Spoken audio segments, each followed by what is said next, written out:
أعوذ بالله من الشيطان الرجيم بسم الله الرحمن الرحيم. Olá! Hoje, a nossa análise mergulha no terceiro capítulo do Alcorão, a Sura Al-Imran. O próprio nome, que significa a família de Imran, já entrega a dica, né? O foco aqui não é só um profeta, mas uma linhagem familiar inteira, o que é bem interessante. Pois é, porque um capítulo inteiro de uma escritura sagrada levaria o nome de uma família? Essa pergunta é o ponto de partida para a gente desvendar a estrutura e a mensagem profunda dessa sura, que consegue conectar a fé pessoal com a história de toda uma comunidade. Mas antes da gente entrar de cabeça nas narrativas, a sura faz questão de construir uma base teológica bem sólida. Ela começa com aqueles princípios fundamentais que vão sustentar tudo o que vem depois. E olha só como o capítulo abre, com essa afirmação poderosa do monoteísmo, da unicidade absoluta de Deus. Esse é o alicerce, a verdade central que vai ecoar em cada versículo que a gente vai ver. E uma das coisas mais fascinantes aqui é que a própria sura nos oferece um tipo de guia para sua própria interpretação. É como se ela se auto-explicasse, sabe? Ela divide seus versículos em duas categorias bem distintas, e cada uma tem uma função. E aqui está essa distinção. De um lado temos os versículos Muhkamat. Pensa neles como sendo super claros, diretos, a base da lei e da doutrina, sem espaço para dúvida. Do outro lado, os Mutashabihat, que são mais ambíguos, metafóricos, e que exploram conceitos bem mais profundos. O texto até sugere que a maneira como cada pessoa lida com esses versículos mais abertos é um teste da sinceridade da sua fé. Agora vamos ver como esses fundamentos ganham vida. A sura muda da teologia para a narrativa, usando a história da família de Imran como um exemplo real de devoção e de fé em ação. A saga dessa família começa com um ato de fé pura. Antes mesmo de sua filha nascer, a esposa de Imran faz um voto, uma promessa solene, dedicando aquela criança que ela carregava inteiramente ao serviço de Deus. Essa citação mostra a profundidade dessa devoção, né? É uma conversa íntima com o Criador, um ato de entrega total que dá o tom para toda a história sagrada que está para acontecer. E essa criança era Maria. E isso nos leva a essa linhagem sagrada. A gente tem Imran, o patriarca, dele nasce Maria, que por sua vez se torna a mãe de Jesus. A sura faz questão de traçar essa conexão, mostrando uma continuidade na orientação divina. O ponto central da narrativa é o status único que é dado a Maria. Ela não é só mais uma mulher piedosa, ela é destacada com uma honra singular, um reconhecimento divino da sua pureza e da sua importância. Essa declaração dos anjos, direto do texto, reforça essa posição elevada. É uma mensagem muito clara do seu lugar especial no plano divino, o momento de um significado imenso na narrativa. E logo depois dessa honra, vem a anunciação milagrosa. Os anjos informam a Maria sobre o nascimento de um filho, Jesus, o Messias, e fazem questão de enfatizar a sua natureza miraculosa e sua posição de honra, tanto aqui na terra quanto na outra vida. A partir daqui, a sura amplia o seu foco. Das histórias de indivíduos exemplares, ela passa a olhar para os desafios enfrentados pela comunidade de fiéis como um todo, abordando as suas lutas no mundo real. E para isso, o texto usa um evento histórico para ensinar lições bem profundas. A Batalha de Uhud, que foi uma derrota militar para a comunidade muçulmana primitiva, é transformada num estudo de caso sobre fé, disciplina e a natureza das provações divinas. A sura extrai lições muito importantes desse evento. Primeiro, ela mostra as consequências da desobediência. Segundo, ela testa a resiliência dos crentes. Terceiro, ela nos lembra que todos, até os profetas, são mortais. E por fim, oferece a esperança do perdão divino para aqueles que se arrependem e aprendem com os próprios erros. Para fechar, a análise se amplia ainda mais. A mensagem da sura vai além da família de Imran ou da comunidade de Uhud. Ela se dirige, na verdade, a toda a humanidade. Esse versículo é um chamado direto ao diálogo e à unidade. É um convite claro às gentes do livro, ou seja, judeus e cristãos, para encontrarem um terreno comum no princípio fundamental do monoteísmo, a adoração a um único Deus. E para construir essa unidade, a sura nos dá uma metáfora muito poderosa, a de se apegar, todos juntos, à corda de Deus. Essa corda simboliza a revelação divina, a fé compartilhada, o elo que pode unir uma comunidade, transformando desunião em fraternidade. E isso tudo nos deixa com uma reflexão final. Da história de uma família, até a análise de uma batalha e um chamado por unidade, a Sura Al-Imran nos ensina sobre fé pessoal e coesão comunitária. A pergunta que fica ecoando é, num mundo tão dividido como o nosso, o que significa, na prática, se apegar a um princípio unificador como esse? Imagina ler um documento milenar que transita, sem o menor aviso, da engenharia cósmica do universo direto para como a gente deve gerenciar a própria raiva numa terça-feira à tarde. Nossa, sim, é uma oscilação de escala que dá quase vertigem, né? Exatamente, é absurdo. Hoje a nossa análise vai mergulhar fundo na transcrição da Surata Aule Imran. Para quem está acompanhando, essa é conhecida como a família de Imran, o terceiro capítulo do Alcorão. E só para deixar claro, a nossa missão aqui hoje não é teológica, é estritamente analítica. A gente quer extrair as engrenagens filosóficas, sabe? Sim, focar nas táticas retóricas mesmo. Isso. As táticas e as lições psicológicas dessa obra. Desde como ela tenta construir pontes com tradições mais antigas, até a forma como lida com o luto, com a derrota militar e até a economia solidária. E para definir bem o terreno logo de cara, é muito vital a gente entender a arquitetura do material que a gente tem em mãos. Porque assim, não estamos olhando para um conjunto isolado de mandamentos que caiu no vácuo. Não mesmo. A narrativa inteira se apresenta como uma teia. Ela é interligada e dialoga muito ativamente com escrituras anteriores, tipo mencionando a Torá e o Evangelho de forma muito explícita. E a nossa abordagem aqui hoje vai manter uma neutralidade absoluta. Vamos dissecar as ideias, os argumentos cronológicos. Exato, focar no que está no texto. Isso, focar no que está ali no documento. Vamos ver como esses conceitos tentam moldar o comportamento humano sem tomar nenhum partido religioso. A ideia é investigar o texto pelo texto. Perfeito, eu estou preparado para isso. Então vamos começar pela fundação do negócio. Antes de entrar nas histórias épicas ou nas regras do dia a dia, a própria obra estabelece um manual, digamos assim, de como ele exige ser lida. Sim, ela dita as regras do jogo logo no começo. E faz isso introduzindo uma distinção muito doida sobre a natureza das palavras. O texto fala sobre versículos, muhakamat, e versículos mutashabihat. Como que essa divisão funciona na prática? Olha, essa é literalmente a chave mestra para toda a interpretação que vem depois. A narrativa divide a si mesma em duas categorias, né? Os versículos Muhammad são os claros. Tá, os fundamentais. Isso, os evidentes. Aqueles que estabelecem as leis diretas e inegociáveis. O próprio documento chama esses versículos de a mãe do livro, ou seja, a base estrutural de tudo. Entendi. E os outros? Aí entram os mutashabihats. Esses são os versículos alegóricos, simbólicos ou ambíguos. Eles estão super abertos a várias camadas de interpretação, sabe? E o significado final deles não é algo que a lógica humana comum consegue aprender fácil.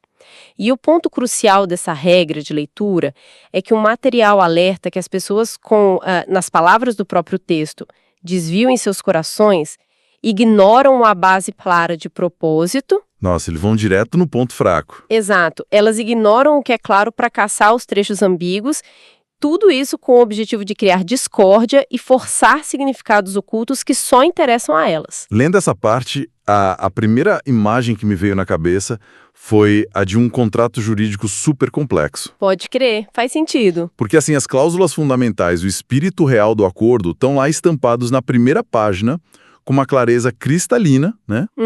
Mas quem age de má fé ignora o óbvio. O cara vai lá, vira até a página 40 e procura uma vírgula perdida nas entrelinhas para tentar subverter todo o acordo e criar um caos no tribunal. É tipo essa dinâmica de leitura que a obra tenta evitar. A analogia é muito boa, funciona até certo ponto, mas a gente precisa fazer uma correção de rota importante aí. Opa, qual? Pensa bem.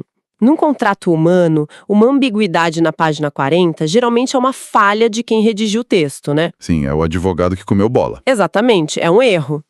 Mas aqui, dentro da lógica da narrativa dessa surata, a ambiguidade é inserida de forma totalmente proposital. É uma ferramenta do texto, não um erro de digitação. Mas peraí, se o objetivo de um texto dessa magnitude é servir como tipo um guia incontestável, um critério definitivo para a vida, deixar partes propositalmente abertas à interpretação não é um risco gigantesco? É um risco enorme. Pois é. Isso não é basicamente abrir a porta e mandar um convite para a criação de facções, divisões e um monte de seita brigando entre si? Como que o documento justifica assumir um risco desses? Ele justifica tratando essa ambiguidade como um verdadeiro teste de maturidade intelectual. O raciocínio que o texto estabelece ali é que a mente humana tem uma arrogância natural, sabe? A gente quer dominar e categorizar tudo que vê pela frente. Ah, o ser humano adora colocar as coisas em caixinhas. Isso. E ao inserir um mistério, o texto testa a humildade de quem está lendo. Ele aponta que aqueles que são, aspas aqui, firmemente enraizados no conhecimento, não entram em colapso mental quando dão de cara com algo que não compreendem totalmente. Eles simplesmente aceitam. Exato. A frase do texto é tipo, cremos nele, tudo vem do nosso Senhor. Ou seja, o verdadeiro conhecimento, segundo a filosofia desse livro, inclui reconhecer os limites da própria cognição. Nossa, isso é forte. A proteção contra as divisões, então, não está em mastigar toda a informação até não sobrar nenhum mistério? Não, de jeito nenhum. Tá em ancorar a mente nas verdades claras, aquela mãe do livro que a gente falou, e aceitar de boa que certas coisas estão simplesmente além da capacidade de processamento do nosso cérebro humano. Caramba! E se a primeira exigência é justamente essa humildade intelectual diante do mistério, a próxima etapa da narrativa faz todo sentido. Porque ela pega essa exigência de rendição lógica e arrasta para o mundo físico, né? Sim, é a transição perfeita. É quando a gente entra nas histórias da família de Inran. E aí a gente dá de cara com uma quebra absurda, tipo absoluta, das regras da biologia e da física. Exatamente. Uma vez que o texto já estabeleceu que o nosso raciocínio tem limites, a narrativa introduz uma linhagem inteira de milagres. Coisas que suspendem completamente a causalidade natural que a gente conhece no dia a dia. Tudo começa com a história de Maria, né? A Marian. Isso. A mãe dela dedica para Deus ainda no ventre. Isso já estabelece um propósito muito anterior à própria existência física dela. E aí a Maria cresce sob a tutela do profeta Zacarias e acontece uma parada muito peculiar e contínua lá no santuário onde ela vive. Aquela questão da comida, das provisões. O relato descreve que o Zacarias frequentemente encontrava Maria com alimentos super misteriosos. Sim, frutas, comidas que não faziam sentido estarem lá. Exato, tipo, logisticamente ou pela estação do ano, não tinha como aquilo estar ali. E quando ele questiona de onde vinha, a resposta dela é de uma simplicidade que quase chega a ser fria, né? Uhum. Ela diz que vinha de Deus que sustenta quem quer sem limites ou contas. Tipo, ela não dá uma explicação de cadeia de suprimentos. Ela aponta direto para a causa primária e pronto. E o impacto psicológico que essa resposta causa no Zacarias é fascinante da gente analisar. Ele é um homem imerso nas regras do mundo, na logística humana, e ele tá ali observando uma quebra de paradigma material na frente do próprio nariz. Dá um curto-circuito nele. Dá total. A lógica dele dá um salto gigante. Ele pensa, olha, se as leis da natureza e das estações do ano não se aplicam a essas frutas, a essas provisões, então as leis da biologia humana também não são um obstáculo absoluto. Ah, claro, porque ele já era bem idoso, né? Isso. Ele estava numa idade super avançada e a narrativa descreve a esposa dele como estéril. Mas inspirado por essa comida milagrosa, ele pede um filho. Quer dizer, ele usa o milagre da maçã ou da fruta ali como precedente jurídico para pedir o milagre da vida. É sensacional. E a resposta vem, né? Vem sim. Os anjos anunciam o nascimento de João, ou Yahya, no texto original. Mas olha que interessante, a escalada de suspensão das regras biológicas não para no João. Não mesmo. Logo em seguida, o foco volta para Maria. Sim, os anjos anunciam para Maria que ela própria teria um filho, Jesus, o Isa.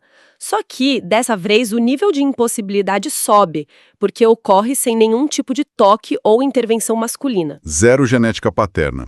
É pura concepção através de um comando verbal. O texto fala da palavra ser, né?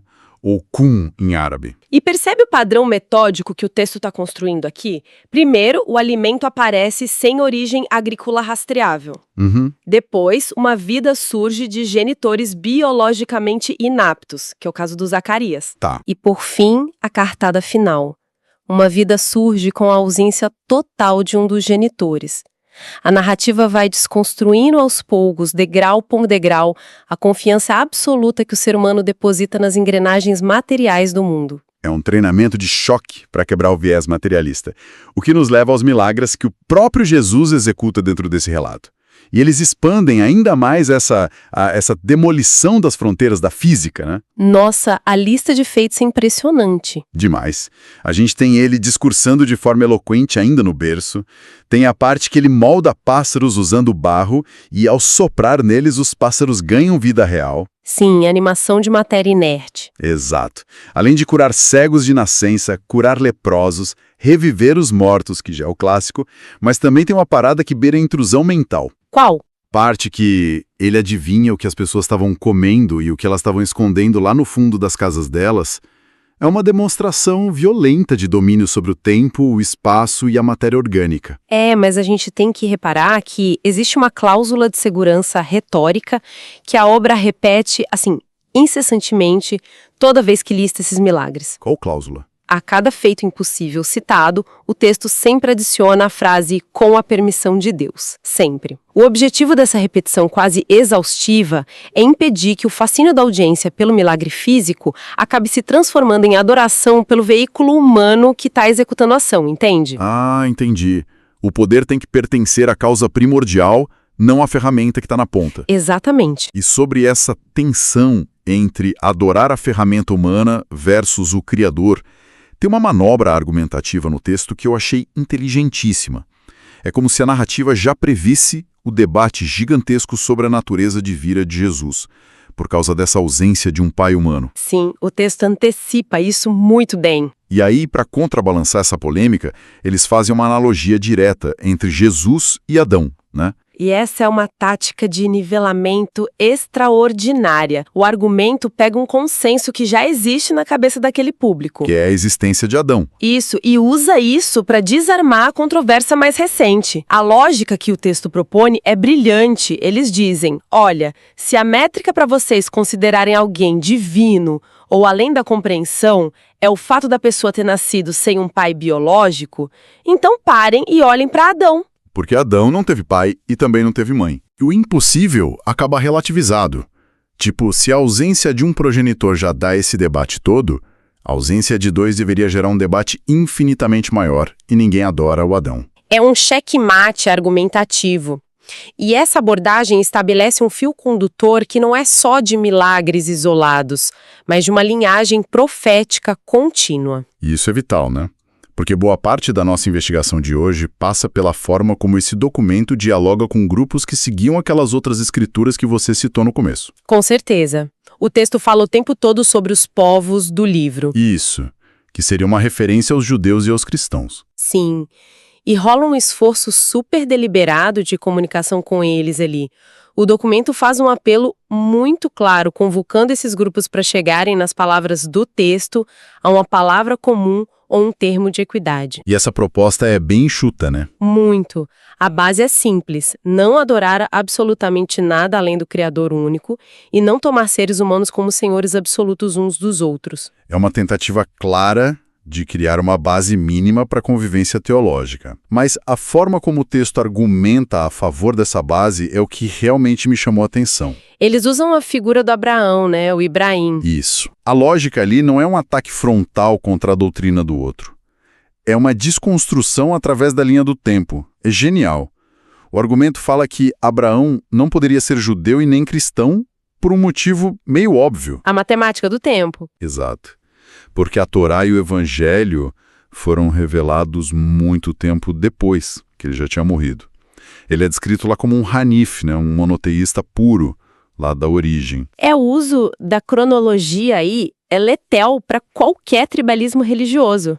Imagina para quem está ouvindo a gente. Imagina a cena. Você tem várias facções numa sala, discutindo de forma super agressiva sobre quem tem a verdade exclusiva, qual rótulo tá certo. Eu sou isso, você é aquilo. Em vez de entrar na briga para defender um rótulo, a narrativa do texto pega o relógio e volta ele para uma época onde esses rótulos nem sequer existiam. É como ver uma família brigando furiosamente para ver a qual galho da árvore eles pertencem. Aí o texto entra na sala e fala, gente, parem de olhar para os galhos separados.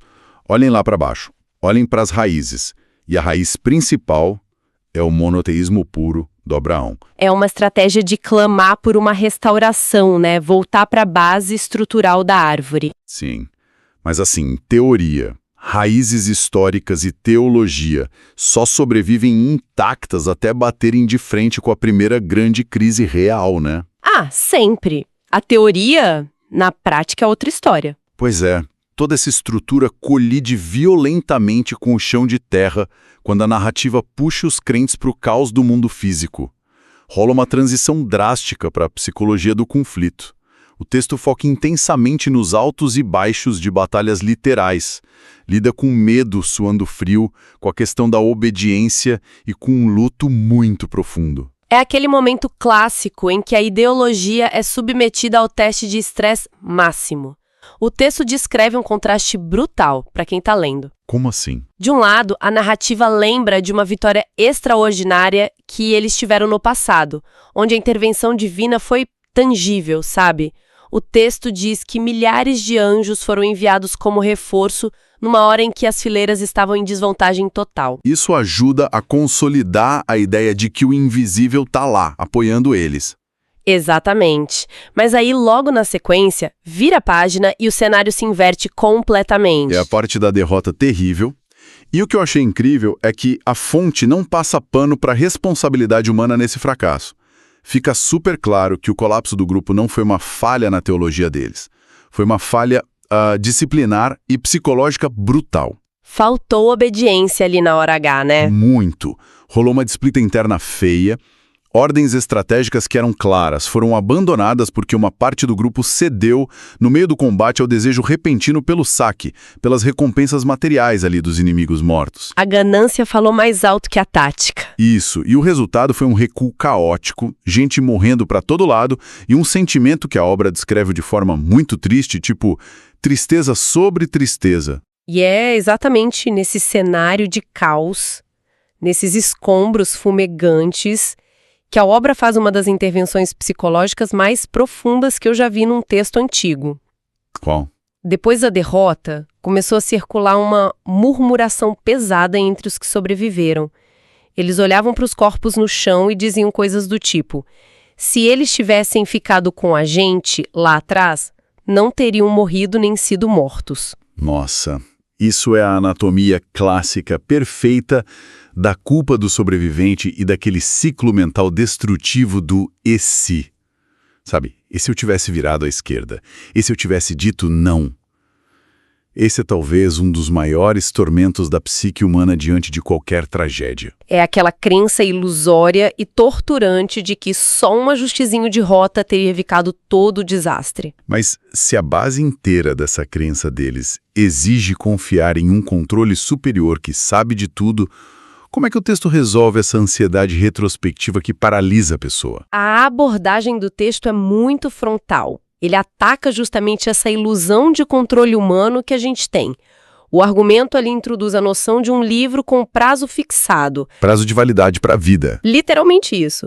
A mecânica apresentada é que o tempo de vida de qualquer pessoa já tem um fim milimetricamente delimitado pelo Criador. Independente da batalha. Independente de tudo. A obra declara abertamente que mesmo que aquelas pessoas tivessem ficado de boa nas próprias casas, com as portas trancadas e totalmente seguras, aquelas cujo destino já era perecer, teriam simplesmente marchado sozinhas, movidas por circunstâncias da vida, de encontro aos locais exatos das suas mortes no minuto programado. Caramba! É um raciocínio muito engenhoso, porque ele corta a raiz da culpa retrospectiva. Ele tira o peso daquela variável imprevisível das mãos sujas do sobrevivente e transfere isso direto para a estrutura fundamental e inalterável da realidade. O poder de alterar a data de validade de ninguém, a sua culpa por não ter evitado o que era inevitável simplesmente perde o sentido. Evapora. Tira um peso gigantesco das costas de quem sobrou. Tira! Mas o tratamento do trauma que o texto oferece vai além da mera resignação do tipo ia acontecer de qualquer jeito. A narrativa redefine o propósito daquele fracasso. Tá, e como eles justificam a derrota rolar logo depois de uma vitória tão miraculosa no passado? A justificativa é que esse desastre gigantesco serviu como uma fornalha. O texto diz que foi para expor o que realmente tinha dentro dos corações daquelas pessoas. Tipo separar o joio do trigo. Exatamente, separar quem estava ali por pura convicção de quem estava ali só por conveniência ou para lucrar com o saque das batalhas. A derrota perde o status de fim trágico e sem sentido e adquire a função de uma triagem psicológica, que era indispensável para fortalecer quem ficou. É de um pragmatismo impressionante. Pegar um trauma militar em massa e transformar numa ferramenta focada de purificação de caráter.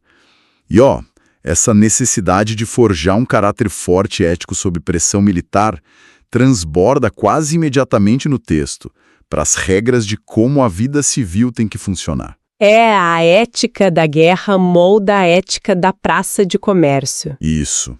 A economia de uma batalha cede o espaço para a economia do cotidiano, para a forma como as relações de negócios e as fofocas interpessoais vão funcionar dali em diante. E a intersecção que o texto faz entre economia e moralidade íntima é inseparável, né? Sim. O texto começa lançando uma proibição assim categórica contra a usura, que é o ato de cobrar juros multiplicados para explorar quem está desesperado, né? Eles chamam isso de riba. E esse tipo de prática financeira predatória é colocada lá no texto no extremo absoluto do que seria uma pessoa justa. Fica no lado oposto? Totalmente oposto. O documento especifica que as pessoas prósperas, no verdadeiro sentido da palavra, são aquelas que praticam a doação, a caridade, de forma constante, seja no momento de fartura ou no meio da pior crise. E tem um detalhe na descrição psicológica dessas pessoas justas, que é o que amarra essa análise toda para mim. Qual parte? A narrativa diz que elas não se definem só por métricas financeiras de doação. Elas se definem por uma inteligência emocional brutal. A passagem sobre engolir a raiva, né? Essa mesmo. O texto diz que as pessoas justas são as que engolem a raiva. Ou seja, quem tem a capacidade de segurar o ressentimento ali na garganta e que ativamente perdoa as outras pessoas. É muito forte isso. E colocar a proibição de um crime de exploração financeira tão perto no texto de um conselho super íntimo de engolir a raiva não parece ser um acidente de edição, sabe? Claro que não, é estrutural. Parece que a vontade desesperada de devorar os bens do outro cobrando juros e a incapacidade de conter o veneno emocional de uma raiva explodindo no trânsito, por exemplo, são tratadas como sintomas da mesmíssima doença do ego. É um descontrole da mesma raiz. A empatia deixa de ser só uma atitude bonitinha e vira uma barreira estrutural para a sociedade não colapsar. A sua leitura é a exata leitura sistêmica da obra. Que bom. Porque assim, a usura é a exploração material e física do outro. E a raiva descontrolada gera a exploração e o dano emocional do outro. As duas vias destroem um tecido social. E a motivação que o texto impõe para que as pessoas pratiquem esse perdão tão difícil é baseada no espelhamento do que é divino. Como um espelho da atitude de Deus. Isso. O texto argumenta que, se as pessoas cometem erros horríveis, elas vão lá e buscam o perdão do Criador em vez de continuar insistindo no erro, certo? Certo. Então, como consequência direta, o que se espera delas é que elas também concedam aos outros mortais a mesmíssima misericórdia que elas vivem implorando para si mesmas. Faz todo sentido ético. E engolir a raiva nesse contexto da obra nunca é sinalizado como, seja um cara passivo, aceite tudo. Pelo contrário, engolir a raiva é descrito como o domínio supremo sobre os instintos de destruição que a gente tem. É pura força. Nossa, e isso nos reconecta perfeitamente àquela necessidade de maturidade e controle lá do início do episódio, não é? A forma como a gente deve interpretar as partes misteriosas do texto, o autocontrole intelectual vira autocontrole financeiro e, no fim, emocional. É tudo uma coisa só. E é muito poético perceber como todas essas diretrizes profundamente terrenas, de não cobrar juros absurdos, de perdoar o vizinho, são subitamente contrastadas, já no final do documento, com uma perspectiva infinitamente maior. O desfecho puxa a lente da câmera, né? Ele tira o foco do microscópio, que estava lá apontado para o comportamento humano minúsculo, e mira direto para o macrocosmo. Sim. Os trechos finais orientam as pessoas que são dotadas de intelecto, segundo o texto, a pararem para refletir profundamente sobre a criação dos céus, da terra, sobre a alternância super meticulosa do dia e da noite. Olhar para cima e pensar um pouco. São da física celeste e da engenharia do universo não é só poesia barata. Ela traz a conclusão lógica de que uma estrutura tão estupidamente vasta e precisa não poderia ter sido montada sem um propósito muito definitivo. Não foi em vão, sabe? E a resposta a esse grande propósito cósmico aterriza no final na igualdade de recompensa pela ação humana. A promessa final da narrativa garante para quem está lendo que aquela entidade criadora das galáxias simplesmente não permite que o trabalho ou o esforço honesto de ninguém se perca no vazio do universo. E aí usa uma formulação muito explícita. O texto fala: seja homem ou mulher, sendo vocês uns dos outros. Essa frase, sendo vocês uns dos outros, ela reforça muito uma equidade de base ali. O cosmos inteiro opera com uma finalidade matemática e ética. E o mesmo se aplica ao micro-universo que são as ações humanas, sabe? Sim. Contemplar as galáxias imensas dentro dessa filosofia da obra não é para gerar na pessoa aquela apatia existencial de somos só poeira, os problemas da Terra não importam. O niilismo total. Isso, não é para ir por esse caminho, é justamente para sublinhar a sua imensa responsabilidade de agir de forma ética durante o tempinho minúsculo que você tem aqui. Perfeito. Então, tentando resumir a nossa imersão de hoje, a gente explorou um documento que, primeiro, exige clareza e humildade intelectual da gente para lidar com ambiguidade. Depois, usa milagres físicos absurdos para suspender a nossa arrogância humana perante a biologia. Reconstrói o diálogo com tradições mais antigas, usando a arma do tempo e da cronologia contra o sectarismo, lá no caso do Abraão. Destrói os rótulos. Exato. E a gente também dissecou como a narrativa usa a noção de um prazo de vida inalterável para desarmar aquela ansiedade torturante do "e se", transformando uma derrota militar feia num processo utilitário de triagem de almas. É uma gestão de crise impressionante. Demais. E, finalmente, vimos como uma economia sem juros predatórios e a inteligência de saber engolir a própria raiva estão diretamente amarradas. A exigência final do material parece ser a de que a sua fé e a sua conduta ética nunca, jamais, fiquem isoladas do choque real e brutal com o mundo prático. É um roteiro de integração da vida humana mesmo.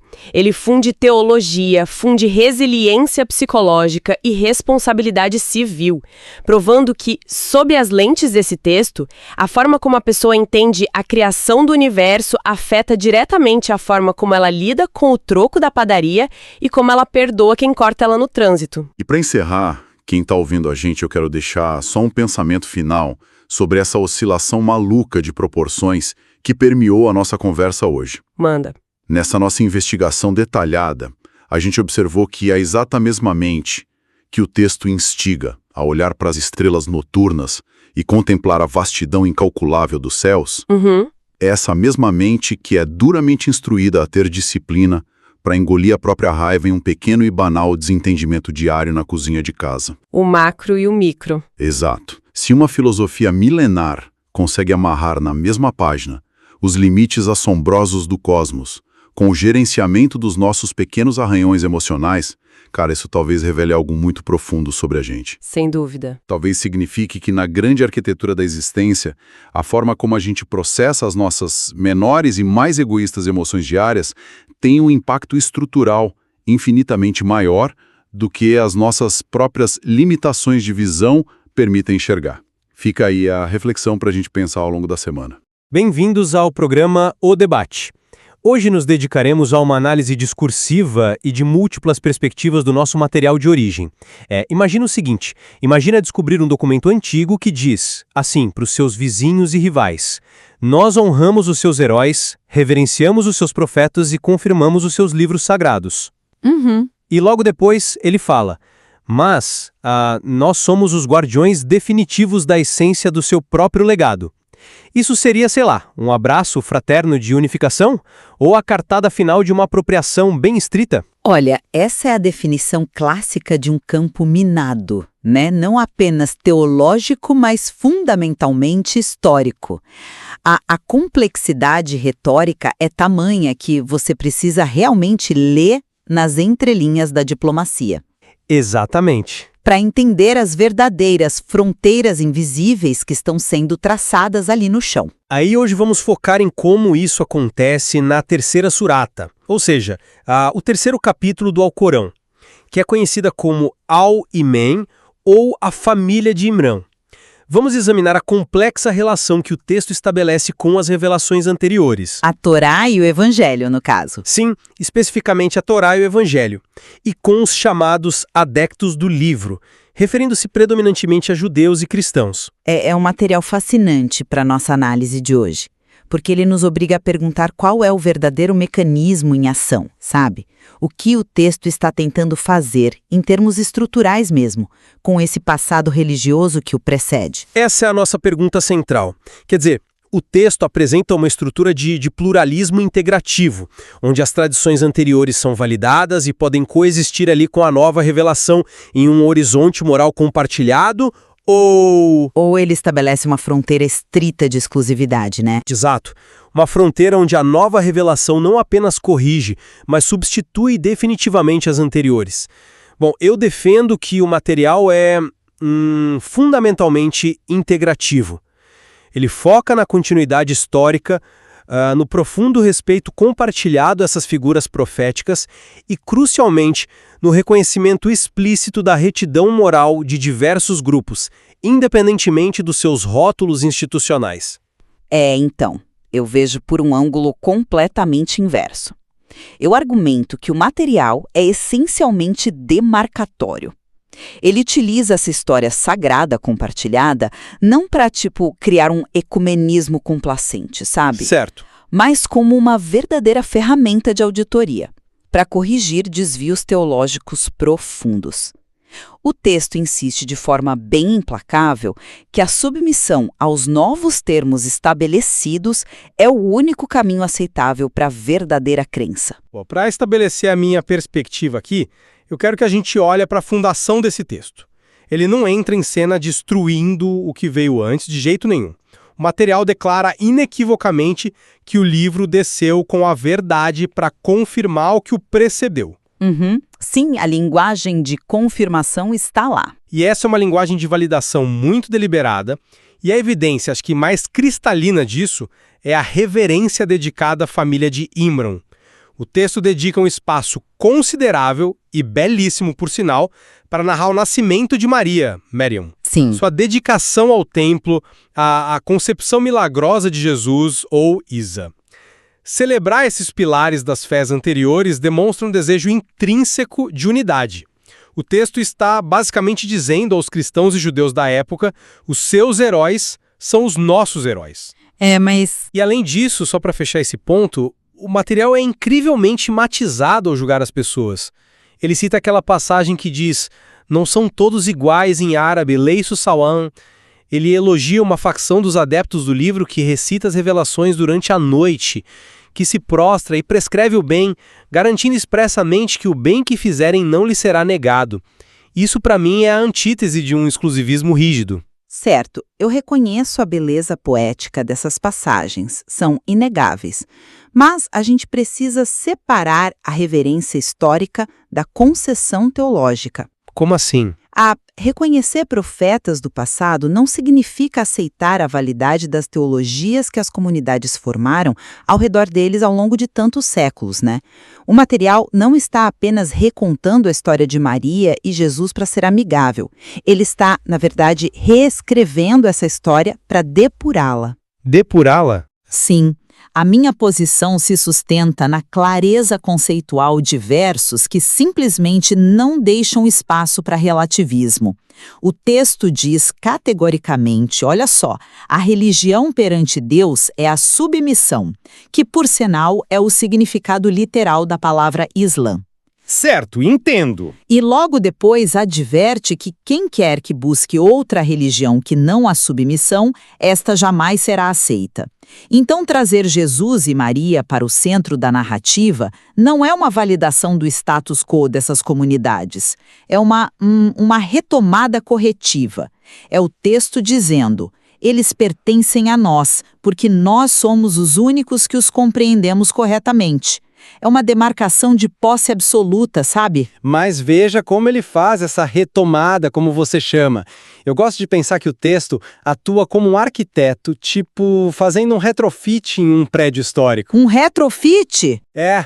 Ele preserva a fachada judaica e cristã, mantendo os vitrais de Abraão, Moisés, Maria e Jesus intactos, justamente para que os antigos moradores ainda reconheçam o lugar como sua casa. Quando o material relata que Jesus cria um pássaro de barro que cura cegos e leprosos, ou melhor, que traz os mortos à vida, o texto não está destruindo a casa antiga. Mas ele altera a planta da casa. Ele está honrando a estrutura e afirmando que a revelação é um fluxo contínuo. Ele cria uma ponte ao validar os mesmos milagres que formam a base da crença de seus interlocutores cristãos. Olha, eu tenho que discordar frontalmente dessa sua leitura estrutural, porque assim, você está focando na fachada e ignorando o que o arquiteto fez com as colunas de sustentação. Certo, me explique isso. O texto não age como um construtor complacente, ele age como um auditor severo. Sim, ele menciona os milagres de Jesus, mas pergunte-se, como ele os menciona? Sempre tem uma condição, né? Exato, sempre com a ressalva de com a permissão de Deus. O material ele é cirúrgico ao remover qualquer centelha de divindade de Jesus. E aqui a gente chega a um ponto brilhante da retórica do texto. Ele declara: o exemplo de Jesus perante Deus é como o de Adão. Ele o criou do pó e disse-lhe, sê, e ele foi. Nossa, essa comparação com Adão é realmente fascinante. É mais do que fascinante, é uma mecânica de precedência genial. O texto está usando a própria lógica interna da tradição cristã contra ela mesma. O argumento funcional é tipo, se vocês não consideram Adão divino por não ter um pai humano, por que aplicam essa regra de divindade a Jesus? Ah, entendi o ponto. O texto não está apenas negando a divindade de Cristo. Ele está desarmando essa ideia intelectualmente. Ele altera as colunas de sustentação daquele seu prédio que você mencionou. Ele diz aos cristãos, sim, ele fez milagres, mas ele é pó, assim como Adão. Isso não é um retrofit acolhedor, é uma demolição teológica controlada, feita para estabelecer um limite intransigível. Espera, deixa eu intervir aí rapidinho. Você chama isso de demolição, mas se o texto é tão severamente focado em demolir e estabelecer uma fronteira intransigível, como a gente explica o fato de que, alguns versículos depois, ele exalta a bússola moral dos mesmos cristãos e judeus? Mas a bússola moral não substitui a doutrina. Mas essa contradição aparente nos obriga a olhar para como o material separa a teologia purista da virtude do indivíduo. Como assim? Pode elaborar? Claro. Para quem está nos ouvindo hoje, vivendo em uma sociedade moderna e secular, isso pode parecer meio estranho, mas o texto faz algo revolucionário para a época. Ele julga o caráter independentemente da afiliação total à nova crença. Ele observa que, entre os adeptos do livro, há alguns a quem, se você confiar uma imensa quantidade de ouro, eles vão devolver a você escrupulosamente. E há outros que, se você confiar uma única moeda, não vão devolver a menos que você os persiga o tempo todo. Verdade. A questão da confiança. Exato. E então ele diz que os justos entre eles acreditam em Deus e no último dia e correm para as boas ações. Isso prova que o texto enxerga sim salvação, virtude e retidão moral sendo exercidas por pessoas que ainda se identificam primariamente com as escrituras anteriores. A prova definitiva é a promessa do texto de que o bem que fizerem não será negado. Não há exclusivismo que resista a uma declaração tão ampla de justiça divina. Sinto muito, mas eu simplesmente não engulo essa. E deixa eu dizer o porquê. A distinção moral que você aponta existe, sem dúvida. O texto louva a honestidade comercial e a piedade genuína. Mas eu concordo apenas em partes com a sua conclusão. Essa virtude moral não anula o imperativo doutrinário. Não acha que anula? Não, porque você está lendo o bem que não será negado como um passe livre universalista. E não é? De forma alguma, você precisa olhar para a condição desse elogio. O texto reserva suas críticas mais mordazes exatamente para aqueles que manipulam o conhecimento teológico. Ele alerta de forma bem profunda sobre um grupo que distorce o livro sagrado com suas próprias línguas, para que os outros pensem que é do livro, dizendo isto é de Deus, quando não é. Eles estão mentindo deliberadamente. Sim, o texto é duro com a corrupção da mensagem. E o que o texto está fazendo aí é dividir os adeptos do livro em dois grupos. Os arrogantes, que corrompem a mensagem para manter poder, e os humildes, cuja honestidade no trato com o ouro reflete uma honestidade espiritual. O elogio aos justos é direcionado àqueles que mantêm a integridade moral a ponto de reconhecerem a nova revelação, e não a rejeitarem por puro partidarismo ou ganhos mundanos, o que o texto chama de vender os sinais de Deus por um preço vil. É uma leitura interessante. Fala. Eu compreendo a sua lógica, de verdade. Mas vejo isso como uma leitura excessivamente restritiva de um texto que se esforça ativamente para ser diplomático. Mesmo diante das divergências todas, o texto faz um chamado à coexistência que é muito impressionante. Diplomático? Sim. Há um convite direto à diplomacia no verso. Ó adeptos do livro, vinde a uma palavra comum entre nós e vós. A proposta da palavra comum é que não adoremos senão a Deus e não lhe associemos nada. A gente precisa contextualizar isso historicamente, né? Na Arábia do século VII, oferecer um pacto civil e religioso baseado apenas no monoteísmo comum era uma proposta de aliança radical. Em uma época em que o politeísmo era norma ao redor, o texto não exige que judeus e cristãos abandonem imediatamente todas as suas liturgias ou identidades. Ele pede apenas que se unam nesse denominador fundamental. Como você pode chamar isso de algo além de uma tentativa monumental de forjar uma comunidade moral suprasectária? Olha, esse é um argumento convincente. Mas você já considerou que é um apelo político e teológico que tem um limite muito claro? A diplomacia tem um limite que revela a verdadeira face do texto. Se formos analisar a fundo essa palavra comum, a gente tem que ler o verso até o final. Você diz a parte onde ele fala que se recusarem devem testemunhar? Exatamente. O verso instrui, mas se eles se desviarem, dizei, testemunhai que nós somos os submissos, isto é, os muçulmanos. A palavra comum não é uma mesa redonda onde todos abrem mão de algo para chegar a um meio termo bonitinho. Mas é o convite. É o alicerce absoluto do qual a nova fé se recusa a recuar 1 milímetro sequer. Não é uma proposta do tipo, vamos concordar em discordar sobre a Trindade e focar no fato de que todos somos bons vizinhos. Não é isso, é um ultimato. A verdadeira adoração exige a não associação de nada a Deus, o que desqualifica de cara a teologia cristã da época. E olha, o texto dobra a aposta logo a seguir na forma como ele trata Abraão. Ah, você se refere a onde ele repreende a disputa sobre a identidade do patriarca? Sim. O texto aponta o absurdo lógico de reivindicar Abraão como judeu ou cristão, argumentando de forma cronológica que a Torá e o Evangelho foram revelados muito depois dele, e então desfere o golpe teológico final. Abraão não era nem judeu nem cristão, mas um monoteísta puro, submisso. Sim, essa parte é muito forte. E isso não é a construção de uma comunidade suprasectária, percebe? Isso é a desvinculação cirúrgica dos patriarcas das tradições posteriores. O texto está esvaziando a exclusividade judaica e cristã sobre a própria raiz de suas fés, clamando a posse primária sobre o legado abraâmico. Ele diz: vocês não são os donos de Abraão, nós somos, porque nós somos os que mantiveram a pureza original dele. Mas e esse é um ponto interessante. Embora eu o formulasse de maneira diferente, perceba a profundidade filosófica do que você acabou de descrever. Quando o texto diz que Abraão não era nem judeu nem cristão, ele não está criando um novo sectarismo. Não. Ele está ativamente destruindo a ideia de sectarismo. Ele está argumentando contra o conceito de que qualquer grupo possa ter o monopólio da graça divina, sabe? Baseando-se em rótulos criados por humanos séculos depois dos profetas originais.